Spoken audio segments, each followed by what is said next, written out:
All right, creating this video about simple interest. I know there's a lot on the screen here. I built it all on my computer, um, but the iPad is much more effective in creating videos, so that's where we're at. So let me explain what's going on here really quick. Is this chart provided here was a homework question, currently number 11. Um, that may change though, depending on when you access it and if the assignment is edited. But anyways, that's number 11 in section 3.1, which is simple interest. Section 3.1. Okay, and the one below here is number 13. So a few things to point out. First off, I wrote the simple interest formula in cell B1, I equals PRT. Okay, I've heard that referred to as I party. It's a pretty cool way to memorize it. Um, so the interest amount, you're taking the principal, the investment, and you multiply it by the rate. Now, one thing to keep in mind with these formulas is we're dealing in years. Okay, the rate and this formula is in years.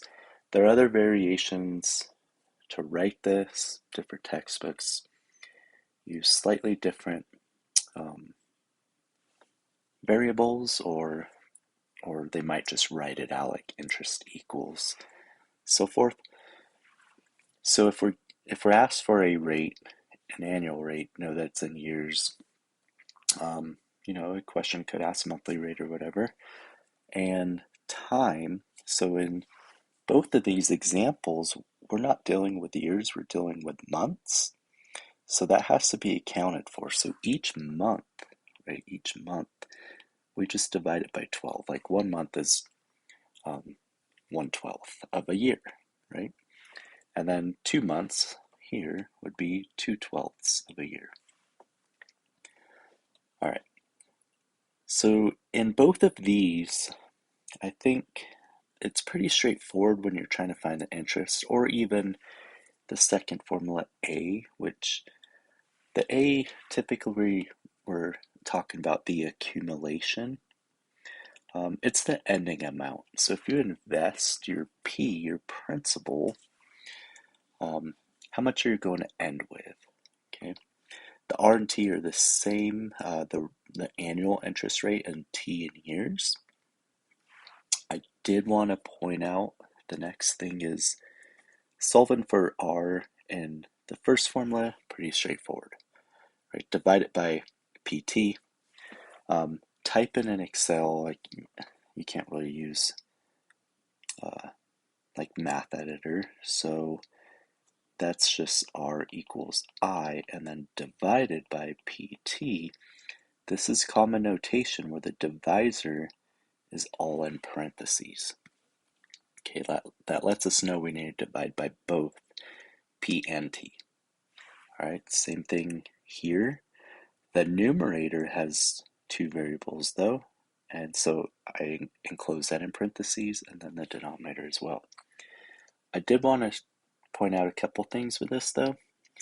First off, the interest is simply like you take your ending amount and you subtract your principal, right? So that really makes sense. Let's change this color really quick. The formula really makes sense that this I and this A minus P are interchangeable. Right? So really, without doing any math, you could just think, well, how do we get the interest? So you take your ending amount and subtract the principal. Okay, but to show that this is in fact like mathematically true, what I would do is I would take that first formula and distribute the P. Okay, A equals P plus PRT. Thinking about interest, I mean, that makes a lot more sense, but textbooks often provide the first formula that I highlighted, A equals P parenthesis 1 plus RT. But this formula simply says to get your ending amount, take your principal, your investment, right, and add your interest. Because if you look at the first formula, that's I, right? The I-party formula. That's your interest. So anyways, continuing forward, if we wanted to solve for R, I would first subtract this P. So then we have, I didn't leave myself a lot of room here, but that's okay. A minus P equals PRT. And last, we would divide that PT, just like the first formula, right? Divide this PT, divide PT. That way they can cancel here. Oh, that is a very light pencil. We'll try green. Well, anyways, pencil probably not a good idea, but now you can see that formula. R equals A minus P over PT. Awesome. There's background about simple interest, where these formulas are coming from, and like how do you solve for R, right? The rate. Probably the most difficult to do. Okay, question 1, or question 11. The chart shows the monthly prices in stock, and then they also give the table below. For clarity, I guess, I think the first graph is nice. You kind of see how it fluctuates and increases by month, but the table's more clear. Suppose you bought Apple stock in May. If you later, let me get off draw really quick. Okay, if you later sold one of the marked at one of the marked dates on the chart, which of those dates would have given you the largest annual return on a simple interest rate basis? And what would that return have been? Okay, so we're going back. We are assuming we bought here, and it's asking if you sold any of those months listed in the table: June, July, August, September, October, November, December. Which one would be the largest return, and like what month? So let's kind of take a look at, just mental math really quick. What do we think would be the largest? In 1 month, this would have yielded $20, right? That's pretty good for $235 investment. They had a good month of stock growth that month. July, less, right? The overall net is only, I don't know, not even $10, about 9. So about $9 here. So that one, obviously incorrect. To August, we could see an increase about 25. Well, if 1 month we gained 20, and this took 3 months for that 25, right? So 2 extra months for $5. Mentally, I could say probably lower, right? Probably a lower rate if we look at simple interest rate. September, it actually dropped a little, so I know that one is not going to be the correct answer. $294, ooh, that's a pretty good gain, right? Almost $60, like 59 and some change. So maybe, that one looks pretty good. Then it goes up even more. So about 82, looking good. And then December, it only went up a couple cents, so I know that one would be wrong. Again, because we're talking about rate, not just the overall increase. So narrowing it down, right, I know it's either June, October, November. How do we know which one? We got to do some math.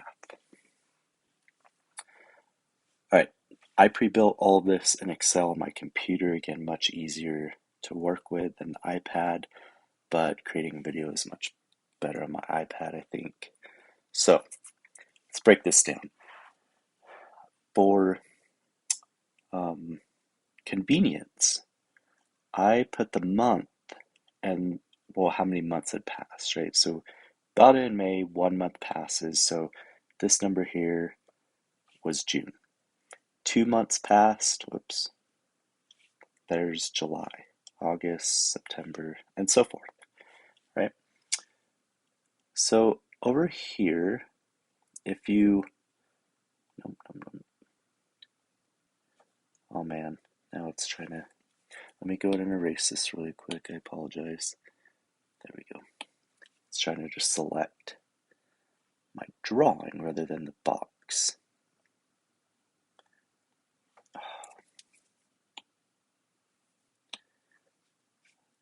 Let me erase this too. Okay. All right. Sorry about that. The Excel tricks, right? First off, I'm autofilling month by month.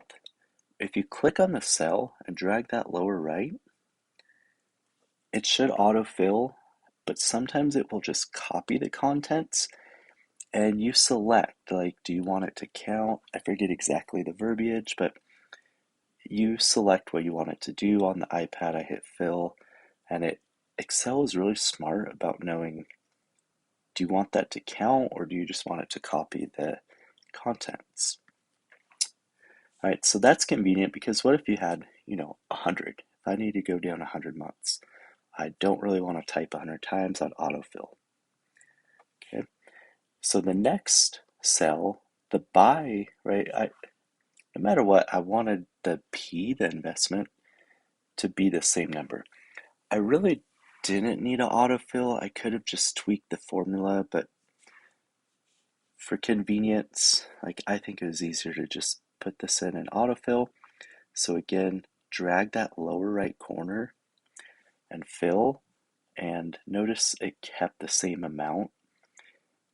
It didn't think I wanted to count by pennies, right? Like 235.87, 235.88. It was more logical to copy the contents. Next, I put the cell price for each month. The next thing, the annual rate. All right, so you have to be very careful with how you enter formulas in Excel. This is key for PEMDAS, right? Order of operations. Excel will follow the logical mathematical order of operations. It will compute within parentheses first. Then it will compute exponents, multiply and divide, add and subtract. So looking at our formula, we took A minus P, right? So the ending amount is the cell column. So the first cell column, I want C5. I put A minus P in parentheses, C5 minus B5, the principal, divided, and then start a new parenthesis, and then P times T. Okay, your principal again, B5. Now, that last set of parentheses contained in the A5 divided by 12, I like to include it, but it would have computed the same regardless, right? You have multiply by one number, divide by the next. So remember T is in years. So I took A5, which is 1 month, and divided by 12. If you look at this next one, oops, hit draw.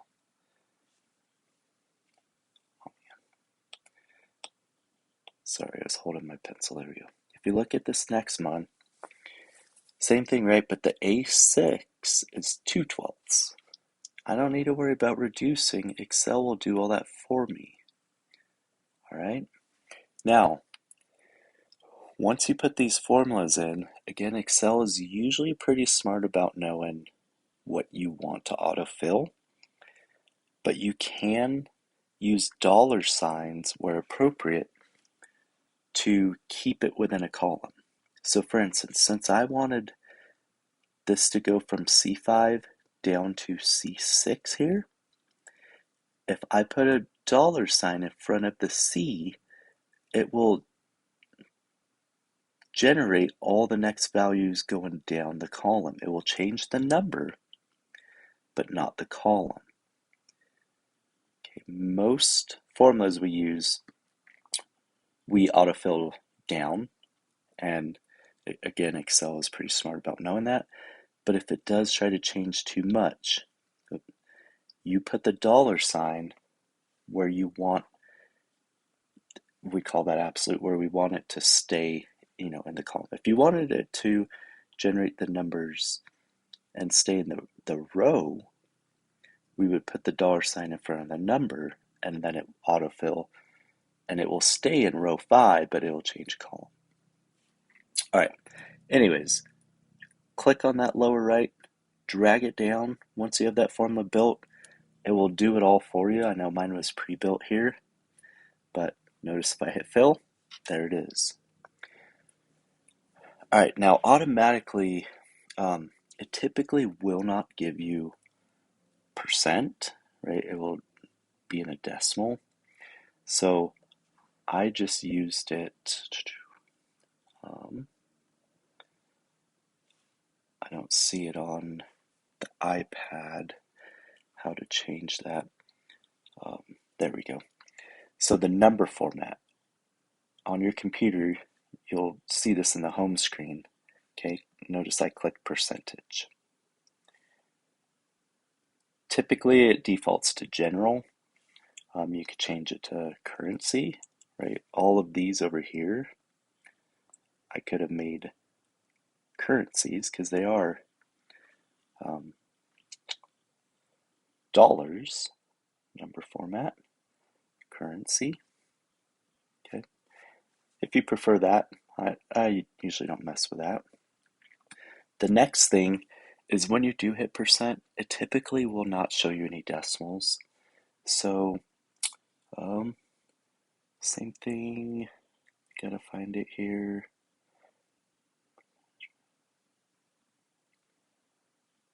Oh, right up top, increase decimal or decrease decimal. Okay, this question asks us to round to 2 decimal places, so I just increased them all to 2. Okay, so you can see in the directions around your answer 2 decimal places. The next one down here wanted 4, so same thing. I just went here and number format and increased it till I had 4. Alrighty.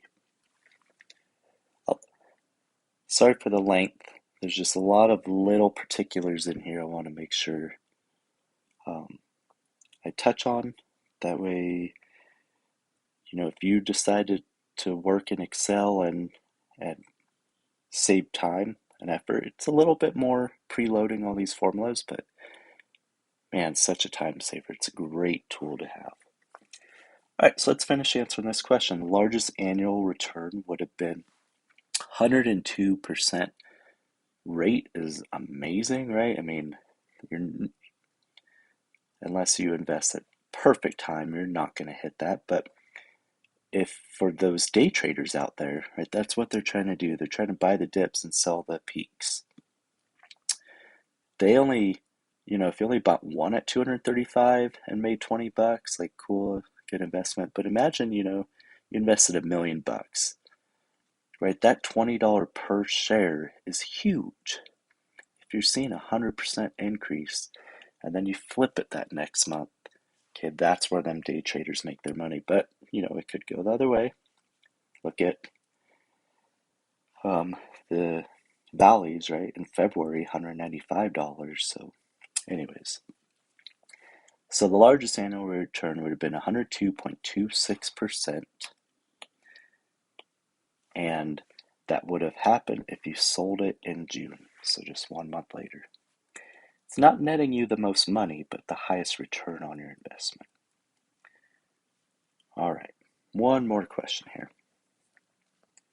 During a month, $10,000 6-month T-bills were sold at a discount rate of only 0.3%. What is its simple annual yield R? Round to 4 decimal places. Here's how these work. You buy a $10,000 bill at some sort of discount. Now, 0.3 is a terrible discount, but when the economy is bad, this was a real figure. I don't remember when it was taken, but I think a crash in 2008 or so. Anyways, so the higher the discount, the less you're going to spend on this bill. And then 6 months later, that 10,000 is what you get in return. So the discount rate of 0.3, I just computed it directly in here. You're taking 10,000 and you're subtracting the discount.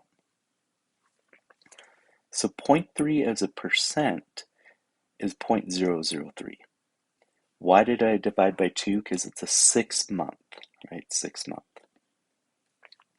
So you want to take off the 0.3%, 0.003, times that 10,000.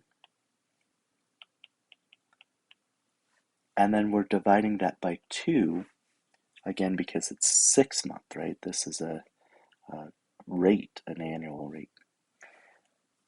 But that will give you the discount, okay, which came out to 15 bucks.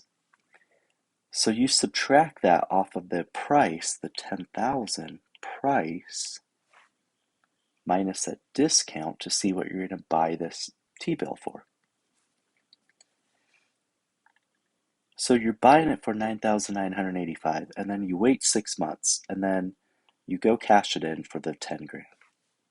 So you made 15 bucks, right? Again, this is quite low. Why would anybody do that? Not many will do it when it's that low, but they don't get too high, a couple percent maybe. It's because it's a quick way to generate money that's guaranteed, right? You're not taking a risk, but you're getting a low return. And you want it equitable, which means you're only waiting 6 months and then you have your money back, right? So you made a little bit of money. Okay. How do you find the rate? Because that is the question. The yield? Well, really it's the same formula as above. And that's why I kept this, even though it's a completely different question, I kept it in this same video. We need to know the interest made. So you're taking what you're selling it for, right? 10,000, what you subtract what you bought it for, which is 15. And we could have just typed in 15 divided by and typed in the numbers, right? That's only one problem. But we had all that information above. I just took it and applied the same exact formula, same exact layout. All right, divided by P, the 9985, right, the initial investment, and then multiplied by the time, but remember it's 6 months, so 828 is 6 out of 12.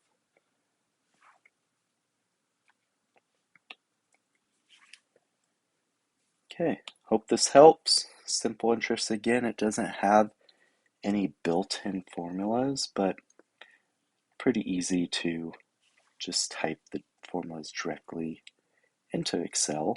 Once you have a few of them built, like maybe one problem you just need the iParty formula, right? You could build that once and change the numbers. It's really quick and easy to manipulate, anything. We have an A, we have a P, we have R, we have a T. Oftentimes what I'll do is just plug the numbers I know here, right? And then one of them will be unknown, obviously. But you'll have your formulas in the next box to solve for whatever you're missing. Give it a shot. Let me know if you have any questions.